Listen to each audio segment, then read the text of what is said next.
खटक साहब, मैं आपसे आगाज़ करना चाहूँगी। हम पहले पीटीआई पे पाबंदी के हवाले से जो हुकूमत ने उस दिन ऐलान किया और अब जिस किस्म का मौक़िफ़ सामने आ रहा है, इस पे आपकी राय जानना चाहेंगे। आप कैसे देखते हैं, पीटीआई हुकूमत मौक़िफ़ रखती है कि पाकिस्तान तहरीक इंसाफ और मुल्क एक साथ नहीं चल सकते। दूसरी तरफ हम देख रहे हैं कि पीटीआई की पॉपुलैरिटी की तो बात होती थी, अब अदालती फैसले के बाद पार्लियामान की सबसे बड़ी जमात बनकर सामने आई है। तो ये जो हुकूमत का ऐलान है, इसके और कुछ अब बैकफुट पे भी जाता हुआ एक बयान हमने वज़ीर कानून का शेयर किया, ये आपको क्या जाहिर कर रहा है रियासत की पीटीआई के हवाले से प्लानिंग के एतबार से? जी शुक्रिया। असल में जो हुकूमत का मौक़िफ़ है वो ख़ासा गैर मंतकी, नामाकूल और गैर जमहूरी है। देखिए, ये फैसला अवाम करते हैं कि कौन सी पार्टी अच्छी है, कौन सी पार्टी अच्छी नहीं है। हुकूमत ये फैसला नहीं कर सकती। दूसरी बात ये है कि जो हमारे हालात हैं पहले ही से अच्छे नहीं हैं, उसमें आप यानी पार्लियामान पहले ही से ज़ेर सवाल है, इंतखाबात के बारे में सवालात हैं, उसमें अगर आप ये भी सिलसिला शुरू कर देते हैं तो इसका फ़ायदा नहीं होगा। और माजी में भी हमने देखा है, इस तरह की चीज़ें हमने देखी हैं। मैं नेशनल अवामी पार्टी में था, नैप जिस पर पाबंदियाँ लगी, एक दफ़ा याह्या खान ने लगाई, एक महीने के लिए वो थी, याह्या खान फिर चले गए, उसके बाद फिर 1975 में लगी, लेकिन उसका कोई अच्छा नतीजा नहीं निकला। तो सियासतदानों का मुकाबला सियासत से करना चाहिए।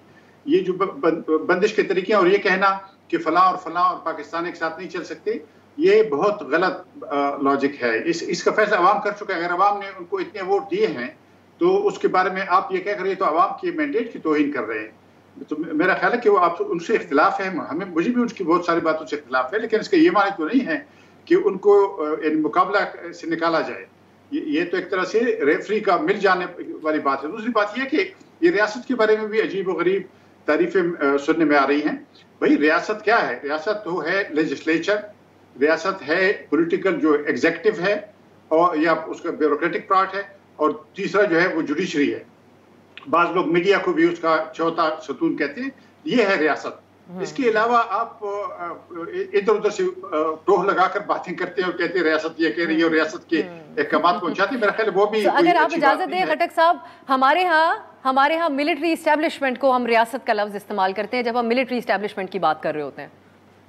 जी, इसी वजह से तो हमारा तज्जिया गलत हो जाता है ना। हम सारे तज्जिए को सर के बल खड़ा कर देते हैं, क्योंकि रियासत तो जैसे मैंने अर्ज किया सारी दुनिया में एक मालूम चीज़ है। रियासत पाकिस्तान की पहली रियासत नहीं है, गुज़श्ता सदियों से एक सिलसिला चला रहा है रियासत का। तो मेरा ये ख्याल है कि हमारी रियासत को मसाइल इसीलिए दरपेश हैं कि हम उस तरह से रियासत को पूरी तरह समझ नहीं पाए हैं, और जो रियासती इदारे हैं उनकी इज़्ज़त व तौक़ीर जो है वो चली गई है। मसलन हमारी पार्लियामेंट का बुरा हाल है।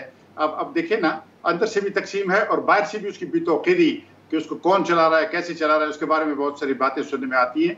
फिर अदलिया को आप देख लें, उसके अहकामात पर अमल दरामद नहीं होता। अच्छा, आपस में भी उनकी तकसीम की सूरत निकल आती है। और फिर अभी ये जो एडहाक जज आए हैं, ये खैर ये तो बात करेंगे, लेकिन मेरी गुजारिश ये थी कि हमारे जो रियासती इदारे हैं सही मानों में उनकी तौक़ीर होनी चाहिए, और सब लोगों को यानी अपना अपना काम करना चाहिए जो आईन और कानून के दायरे में।